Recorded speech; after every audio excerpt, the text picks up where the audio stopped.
ረዘም ያለ ክፍል ስለሆነ የምናነበው ጆዬ ታነብልኛለች ዛሬ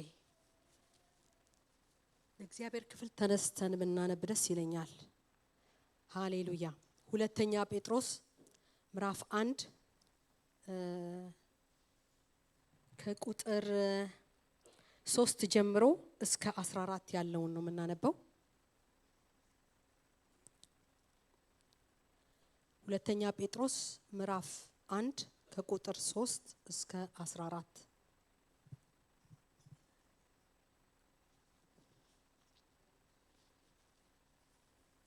በኢየሱስ ስም አነባዋለሁ። የመለኮቱ ኃይል በገዛ ክብሩና በበጎነቱ የጠራንን በማወቅ ለሕይወትና እግዚአብሔርን ለመምሰል የሚሆነውን ነገር ሁሉ ስለሰጠን በእግዚአብሔርና በጌታችን በኢየሱስ ክርስቶስ በኢየሱስ ዕውቀት ጸጋና ሰላም ይብዛላችሁ።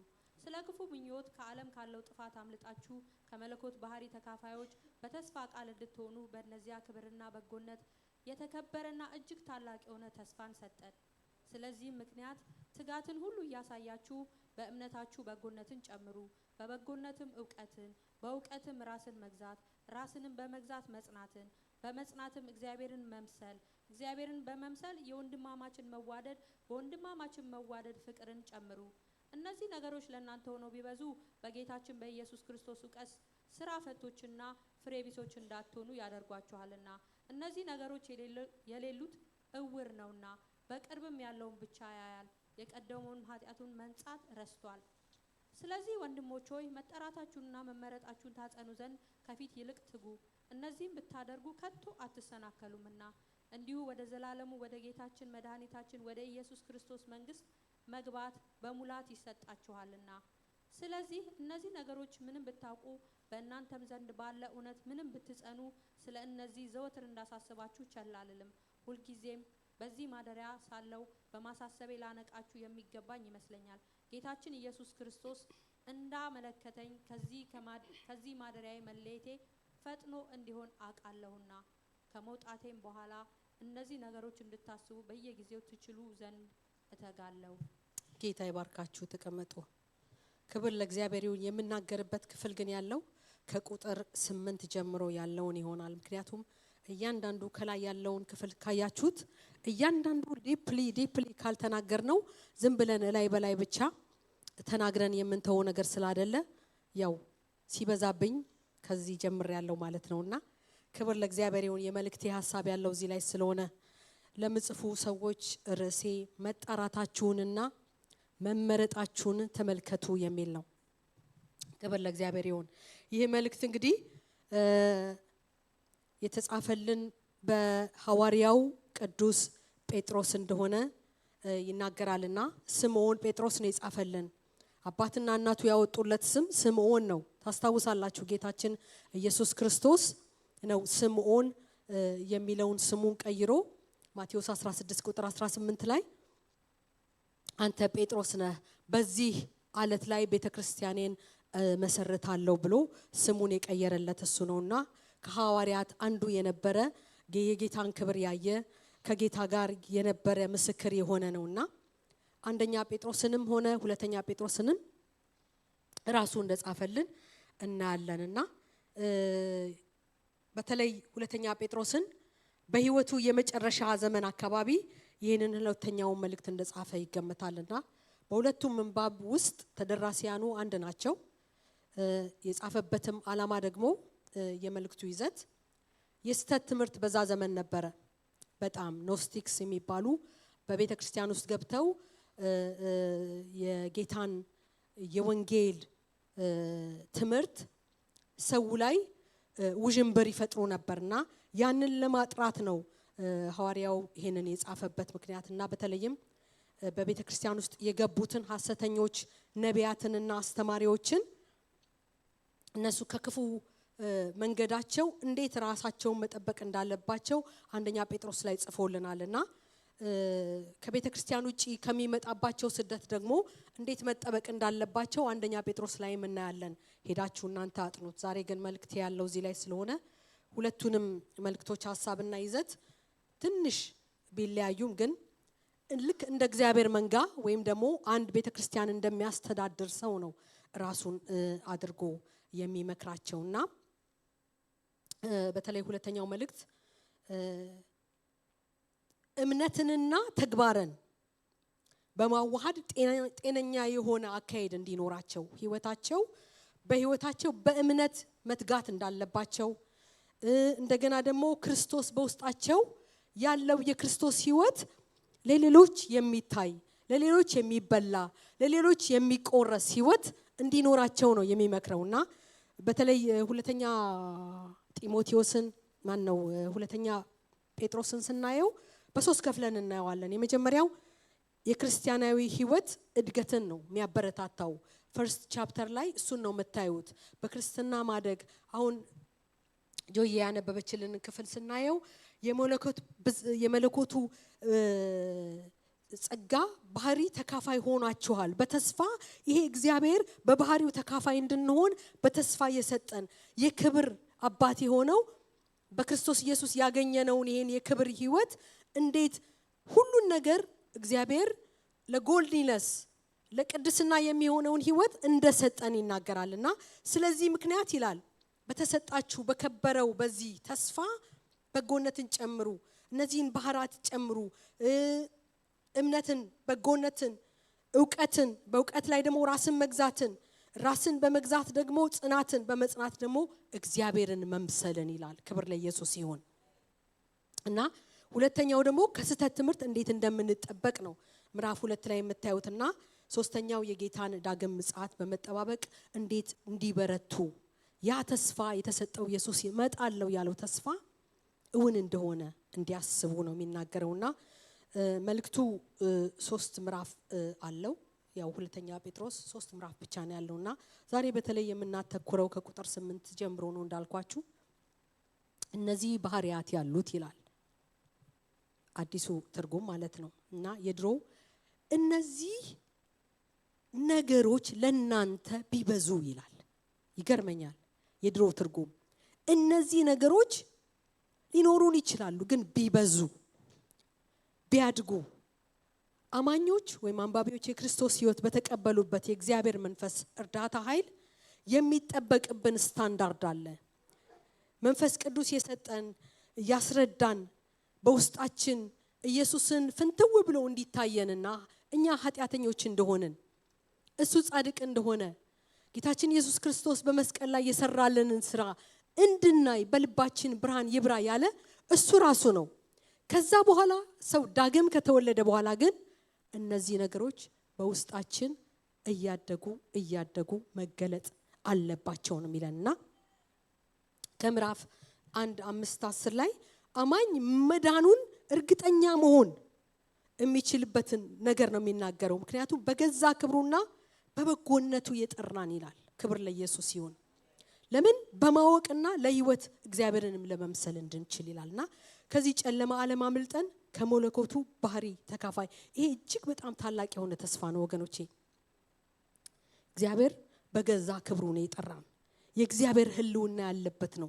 የእግዚአብሔር ክብር የእግዚአብሔር ህልውና ነው። በጎነቱ ደግሞ በእለት እለት የሚገለጠው በህይወታችን ላይ የምናየው እኛ ስንደክም በርቱ የሚለን ፍቅሩ ነው። አንዳንድ ጊዜ ብሽ የሚልብን ነገር ይኖራል በህይወት ምን ኖርበት ዓለም የወደቀ ስለሆነ ያ ብሽ የሚለውን ነገር የሚያጠራልን የእግዚአብሔር ፍቅር ይመጣል፣ ይዳስሰናል። የእግዚአብሔር በጎነት ፊታችን ይመጣል። ጌታ ዛሬ እሱን እንድናስብ ይፈልጋል። እግዚአብሔር ወገኖቼ እርሱን እንድናውቅ ነው የጠራን። ከመለኮቱ ባህሪ እንድንካፈል ነው የጠራን። እግዚአብሔር በመንፈስ ቅዱስ በውስጣችን አድሮ ዕለት ዕለት under his guidance the guidance of the Holy Spirit በመንፈስ ቅዱስ ኃይል ምሪት ዕለት ዕለት ህይወታችን እሱን ሻይን እያደረገ እንዲሄድ ነው የጠራን። ከላይ የጠቀስናቸው ነገሮች እነዚህ ጌታን ስንቀበል በላያችን መተው ማኒፌስት አይሆኑ። እሳች ነገር የለም፣ ምታት የሚባል ነገር የለም። በእግዚአብሔር ቤት ትጋትን ይጠይቃል። ከቃሉ ነው በቃሉ ነው የምናድገው። የቃሉ ዕውቀት ነው ውስጣችንን እየቀየረ ልክ ቤት ሲሰራ ተቆፍሮ አፈር ይወጣል፣ ድንጋይ ይወጣል፣ የማያስፈልግ ስር ይወጣል። ልክ እንደዚሁ ከውስጣችን የማያስፈልገውን ነገር የሚያወጣው የእግዚአብሔር ቃል ውስጣችን ሲገባ ነው። ለዚህ ነው ሰዎች ጌታን ሲቀበሉ ደህንነትም እናስተምራቸው። እኔ ብዙ ደህንነት ስለማስተምር ደስ ይለኛል።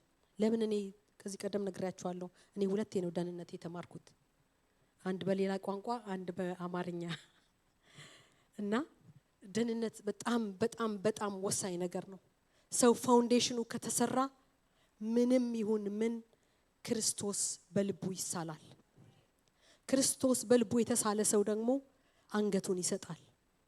ይሄ ነው ዛሬ ጌታ መመረጣችንና መጠራታችንን እንድናስብ ይፈልጋል። ክብር ለኢየሱስ ሲሆን እግዚአብሔር ክርስቲያኖች በእውቀት የተሞላን እንድንሆን ነው የሚፈልገው። በሰማያዊውም ልብ በሉ በምድራዊውም እውቀት። አንዳንድ ሰው በሰማያዊ ነገር ብቻ ማደግ ይፈልጋል ነው።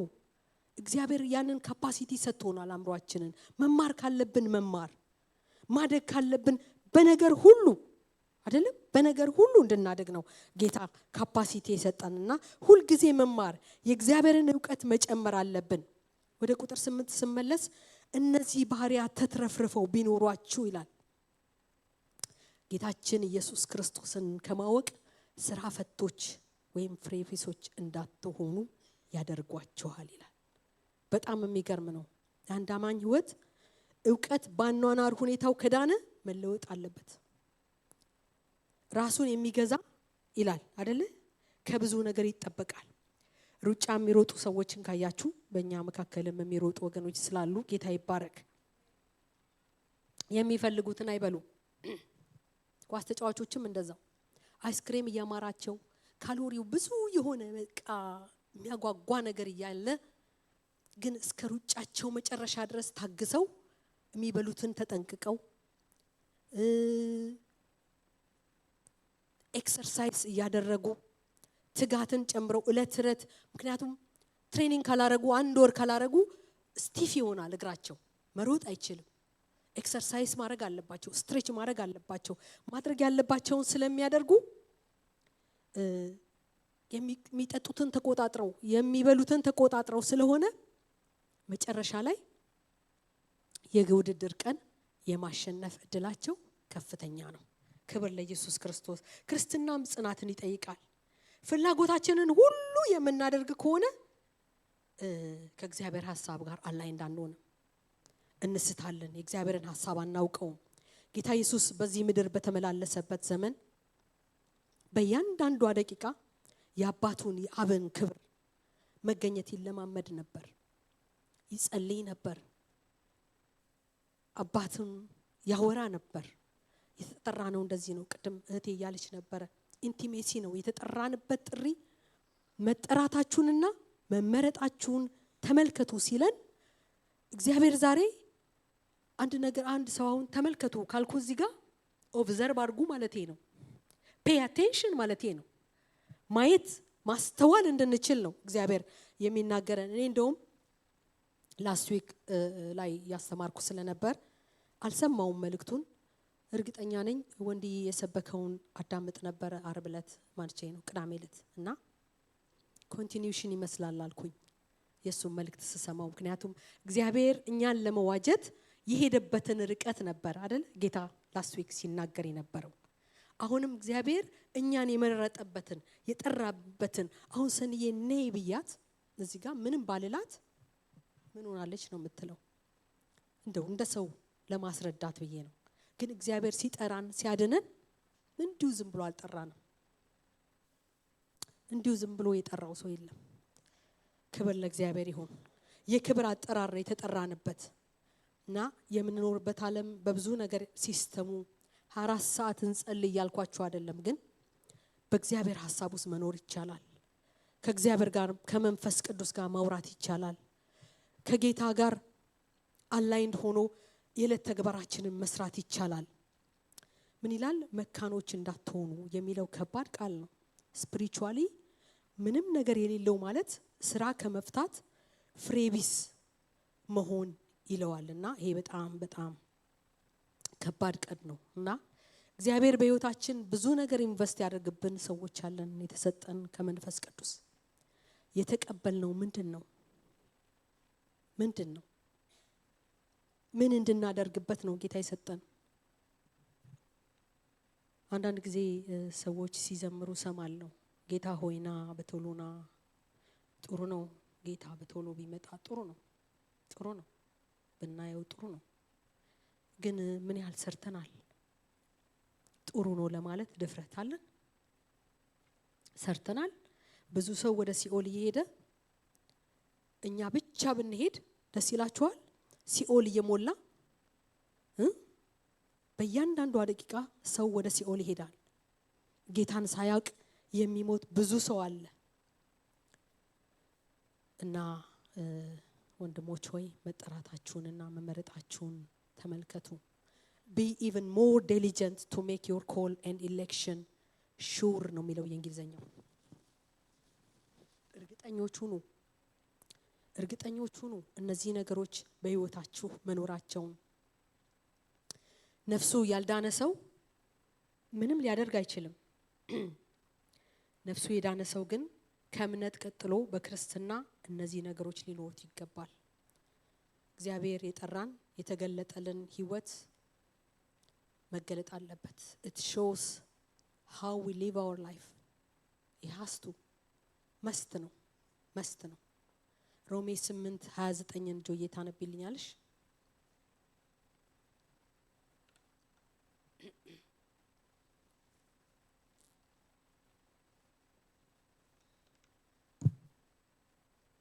ሀያ9 ቁጥርን ብቻ።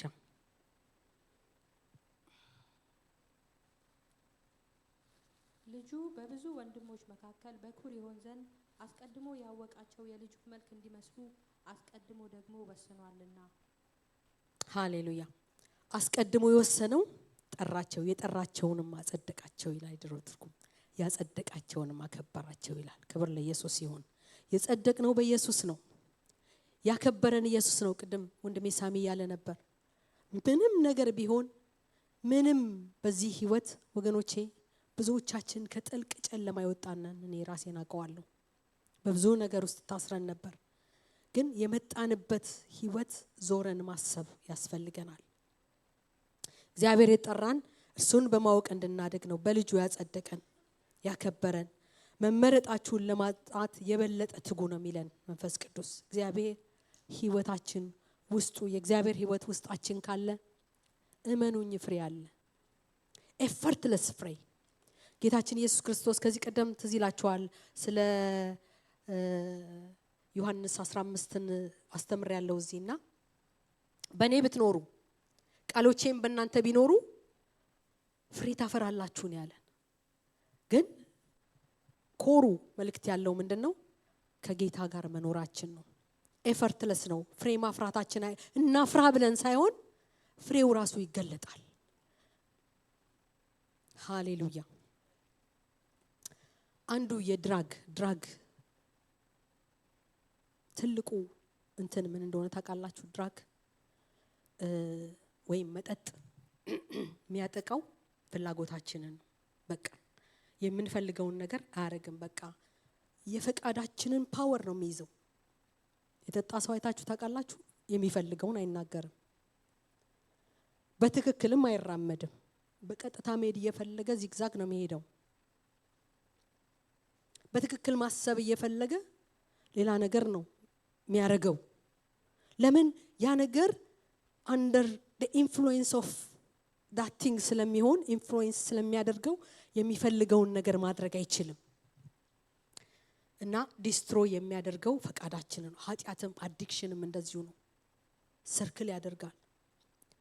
አሁን እኔ ስለ ኃጢአት እያወራሁ አይደለም፣ ግን የእግዚአብሔርን ፈቃድም አለመታዘዝ አንዴ ይጀምራል። ከዛ እንለማመደዋለን። የእግዚአብሔርን ድምጽ እንሰማለን፣ አንታዘዝም። ከዛ ምን እየሆንን እንመጣለን? እየለመድነው እንመጣለን። ያም ድምጽ ደግሞ እየቀነሰ ይሄዳል። ለምን? እኛ ከራዳሩ እየራቀን ስለምንሄድ ማለት ነው። ያ ደግሞ ዲስትሮይ ነው የሚያደርገውና እነዚህ የሌሉት ይላል ቃሉ ቁጥር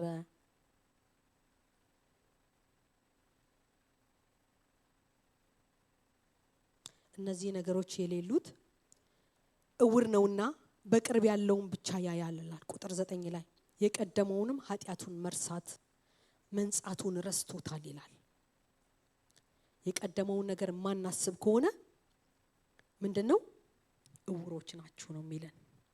በልባችን ካላስተዋልን የሩቁን ማየት እንዴት እንችላለን? ስለ መጨረሻችን ካላሰብን የሩቁን አናይም ማለት ነው።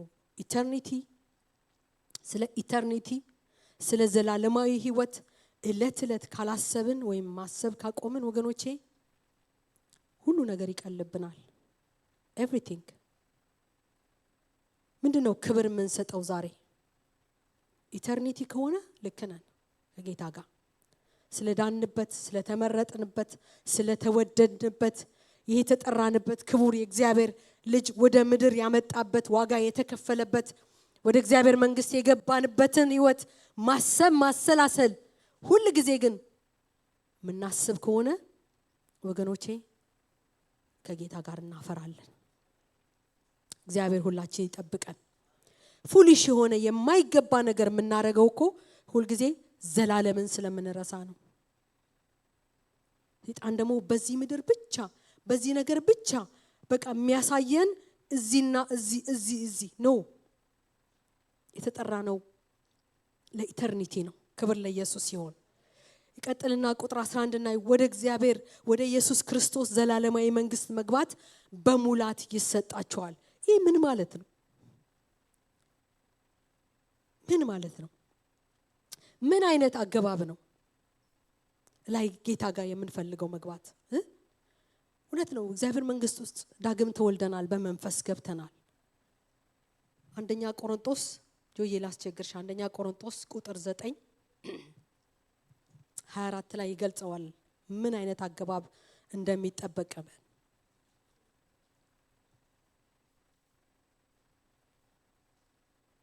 በእሽቅድድሞች ስፍራ የሚሮጡት ሁሉ እንዲሮጡ ነገር ግን አንዱ ብቻ ዋጋውን እንዲቀበል አታውቁምን? እንዲሁም ታገኙ ዘንድ ሩጡ። ሃሌሉያ። የሚሮጡ ሁሉ ያሸንፋሉ ማለት አይደለም፣ ግን የሚያሸንፉ ሽልማት ይቀበላሉ። ክብር ለኢየሱስ ይሁን። ሁላችን መዳናችን ኦፍ ኮርስ ድነናል። ዳግም የተወለደ ሁሉ ድኗል። ግን አንተ በጎ ባሪያ፣ አንተ ጀግና መጣህልኝ ኢየሱስ ቢለን አንፈልግም? ሁላችን ማይፈልጋል ሁላችን እንፈልጋለን አይደል? አገሩን ወክሎ የሚጫወት ዋንጫ ይዞ ሲገባ እንዴት ነው የሚቀበሉት? እኔ ነን ያሰብኩኝ ባለፈው ለሚሽን በሄድኩበት ጊዜ የምታስታውሱ ሰዎች አላችሁ። ፊሊፒን የሚባል ሀገር ሁለቴ ሄጃለሁ ለወንጌል ስራ እና የመጀመሪያ የሄድኩ ጊዜ ነግሬያችኋለሁ፣ ትረስቡት ይሆናል። ኤርፖርት ስገባ ያው የሚቀበሉኝ ፓስተሮቹ ማገለግልበት ቦታ የሚመጡ ሰዎች ናቸው ብዬ ነበርና ከኤርፖርት እንደወረድኩ አንዱ ሻንጣዬን ይገፋልኝ ነበርና ስወጣ ግን በጣም ነው የደነገጥኩት። ምክንያቱም the whole village ነው የመጣው ማለት ይቻላል ሊቀበሉኝ። በጣም ነው የደነገጥኩት። they cheer me እና ያኛው ሻንጣዬን ያዘልኝ ልጅ አዩ ሴሌብሪቲ ነው ያለኝ። ሴሌብሪቲ ነሽ ምንድነሽ አለኝ።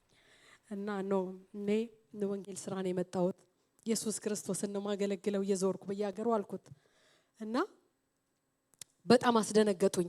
ለምን እንደዛ ብለው ሲቀበሉኝ አልጠበቅኩም። እንደዛ ብዙ ሰውም ኤርፖርት ለምን የገባሁት 2 ሰዓት ነው፣ ከሌሊቱ 2 ሰዓት ነው በእነሱ ሀገር።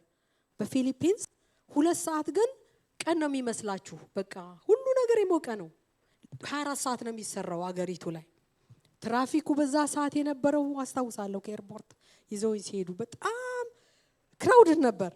እና ምን አይነት አቀባበል ነው የምንጠብቀው ወገኖቼ? ጌታ ጋር ስንሄድ ምን አይነት ሐዋርያው ጴጥሮስ ይህንን አይነት አገባብ ነው ኢንካሬጅ የሚያደርገው። እግዚአብሔር ሰዎች እንዲድኑ ወደ ሲኦል እንዳይሄዱ እውነትን ወደ ማወቅ እስኪመጡ ነው የሚታገሰው። ሁለተኛ ጴጥሮስ 3:9 ላንበብላችሁ። 3:9 ላይ ምን የሚል ቃል አለ?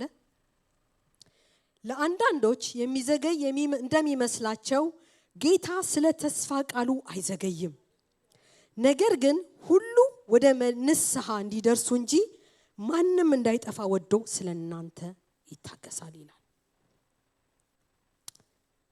ጌታ የሚታገሰው ሌሎች እንዲድኑ ነው። ስለ ጌታ ኢየሱስ ክርስቶስ መንግስት 3 ነገሮችን አሰብኩኝ። አንደኛው ምንድነው? ዕብራውያን 11:10 ቶሎ አንብቤልኝ። አንደኛው ዕብራውያን 11:10 ላይ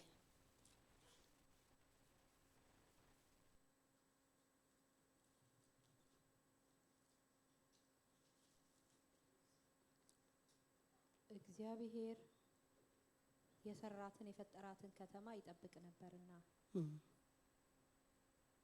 ተስፋ የሰጠው የታመነ እንደሆነ ስለቆጠረች ሳራ ራሷ ደግሞ እድሜዋ እንኳን ካለፈ በኋላ ዘርን ለመጸለስ ኃይልን በእምነት አገኘች። ስለዚህ ደግሞ በብዛታቸው እንደ ሰማይ ከዋክብት እንደማይቆጠርም በባህር ዳር እንዳለ አሸዋ የነበሩ የሞተን ሰው እንኳን ከመሰለው ከአንዱ ተወለዱ። እነዚህ ሁሉ አምነው ሞቱ፣ የተሰጣቸውን የተስፋ ቃል አላገኙምና፣ ዳሩ ግን ከሩቅ ሆነው አዩትና ተሳለሙት፣ በምድሪቱም እንግዶችና መጻተኞች እንዲሆኑ ታመኑ። አሜን። ምንድነው? አምነው የሞቱት ከሩቅ አይተው ተሳለሙት። ይሄ ነው የገባንበት ዘላለማዊ ህይወት አንደኛው። ሁለተኛው ደግሞ አሁን የገባንበት ህይወት በመንፈስ ዘላለማዊ የሆንበት ዮሐንስ 18:36 ላይ እኔ ላነበው መሰለኝ። ዮሐንስ 18 ላይ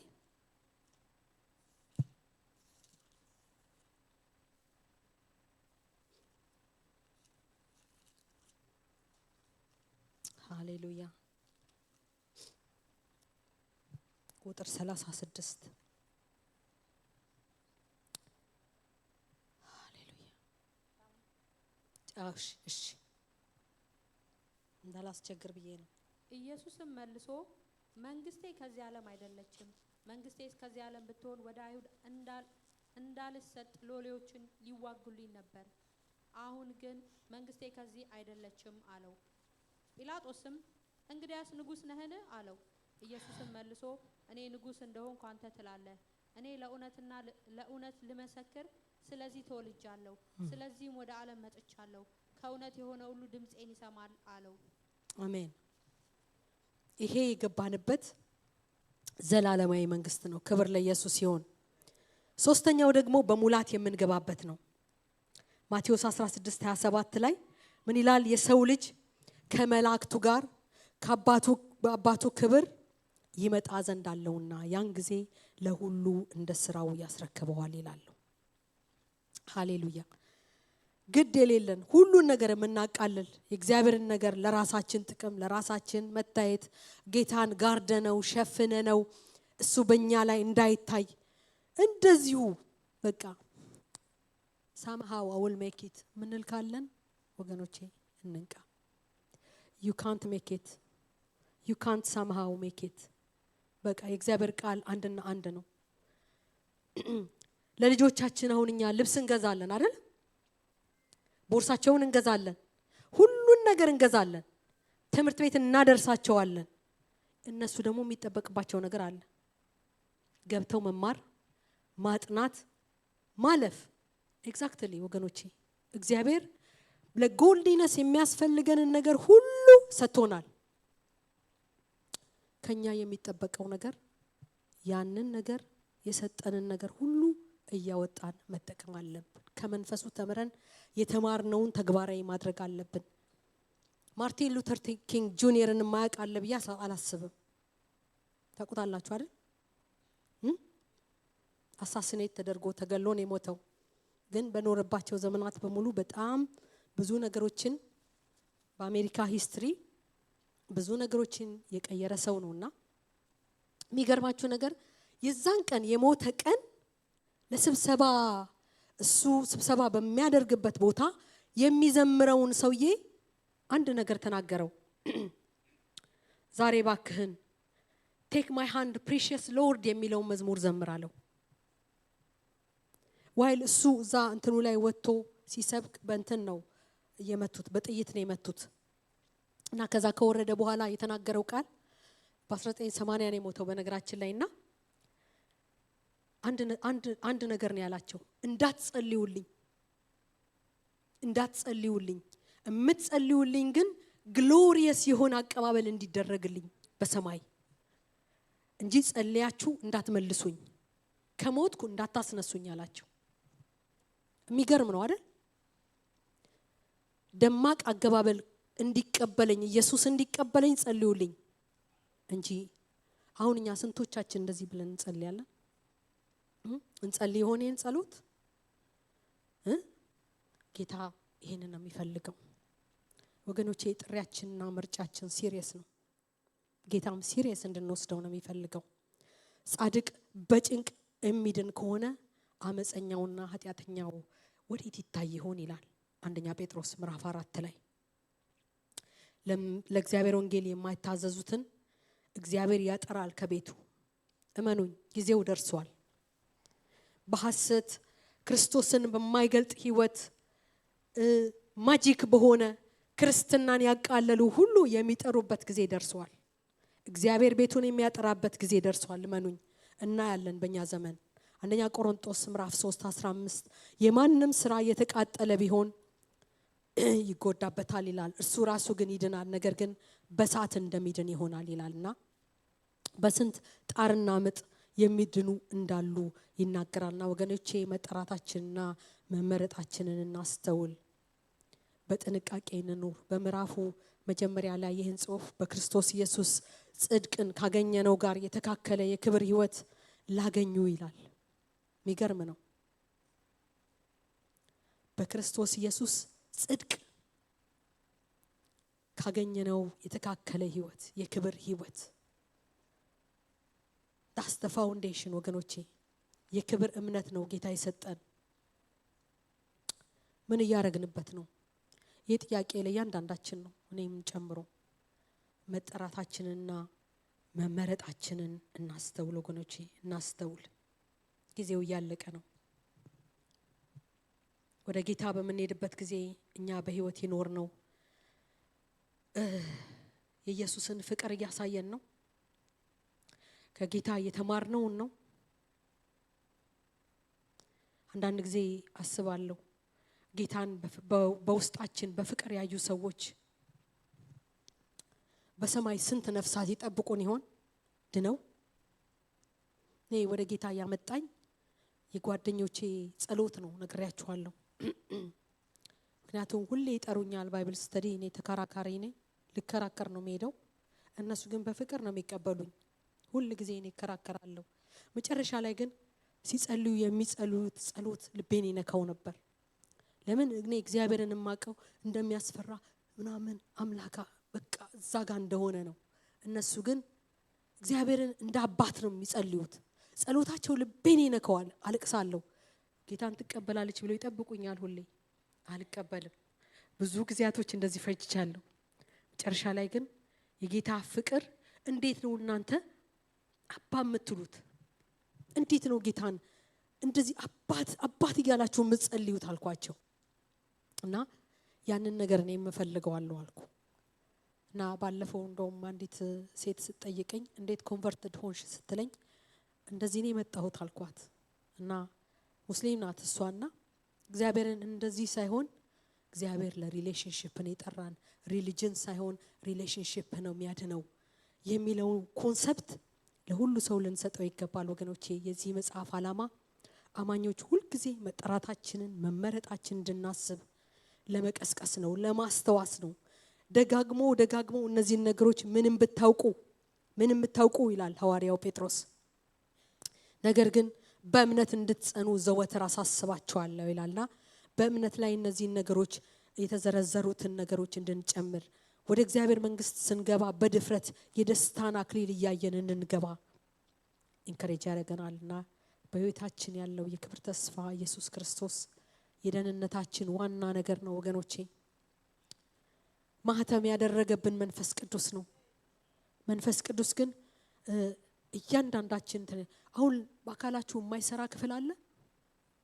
ከውስጥም ከውጭም ማትጠቀሙበት አካል አለ? የማይሰራ አካል ካለ ታማሚዎች ነው የምትሆኑት። ልክ ነኝ? ሜዲካሎች አላችሁ እዚህ ማዕከላችን። የማይሰራ ነገር ካለ ፋንክሽን ማያረግ ነገር ካለ አንዱን አካል ዲስተርብ ነው የሚያደርገው። ሁላችን አካል ነን ወገኖቼ። አንዳንዶቻችን ጣት ልንሆን እንችላለን፣ አንዳንዶቻችን አፍ ልንሆን እንችላለን፣ ጆሮ። as a body of Christ ግን በእያንዳንዳችን ውስጥ እግዚአብሔር መስራት ይፈልጋል። በእያንዳንዳችን መጠቀም ይፈልጋል እግዚአብሔር። በእያንዳንዳችን መገለጥ ይፈልጋል። ዳግም እስከ ተወለድን ድረስ ወደሱ መንግስት እስከመጣን ድረስ የጠራን ሊጠቀምብን ነው። እግዚአብሔር የማይጠቀምበት ማንም ሰው የለም። ይሄ ተስፋ በሁላችን አለ፣ በሁላችንም ይኖራል። ኤፌሶን 4:1 አንብበን እንጨርሳለን። ጆዬ ታነብልኛለሽ? ቴንክ ዩ።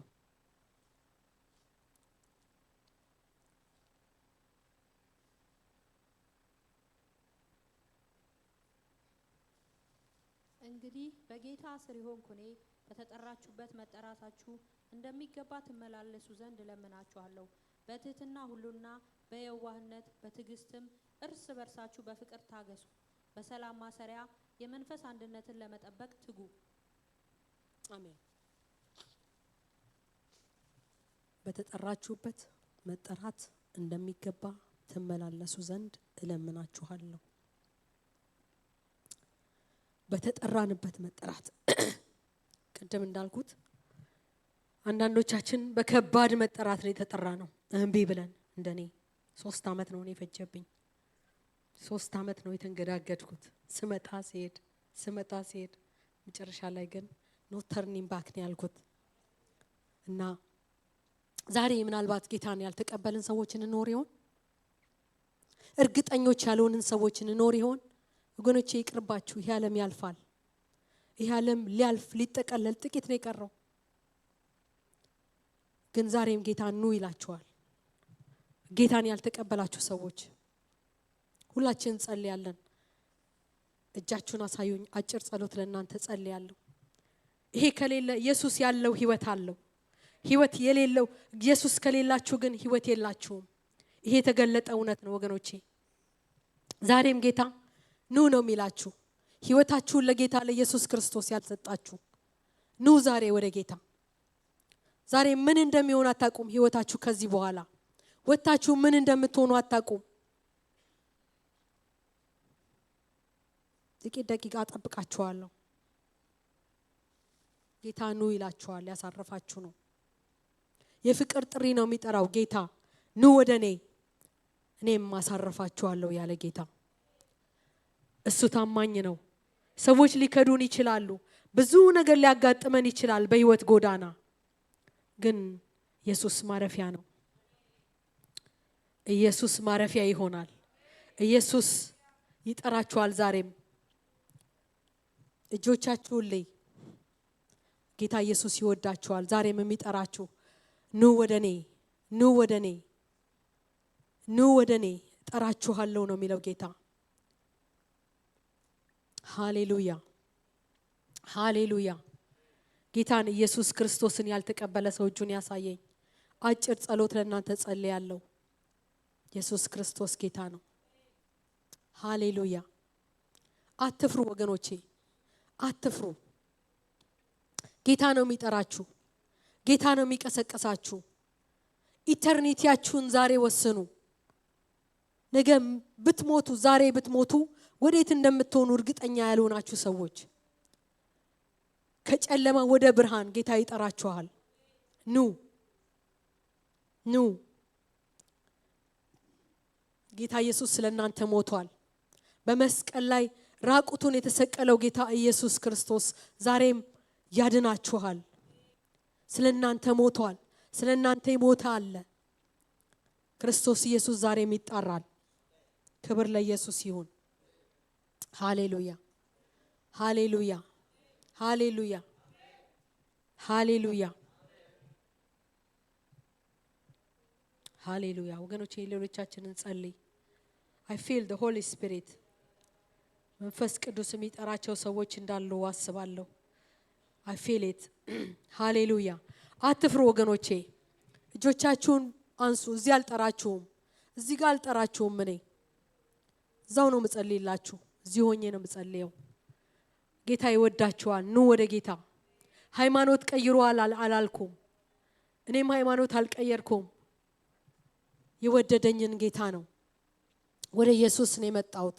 ወደ ኢየሱስ ነው መጠራችሁ። አሁንም እግዚአብሔርን እንደ አባት፣ ኢየሱስን እንደ ወዳጅ፣ ከወዳጅ የሚበልጥ ነፍሱን ስለናንተ ስለሰጠው ስለ ልጁ ስለ ኢየሱስ ክርስቶስ ነው የምናገረው።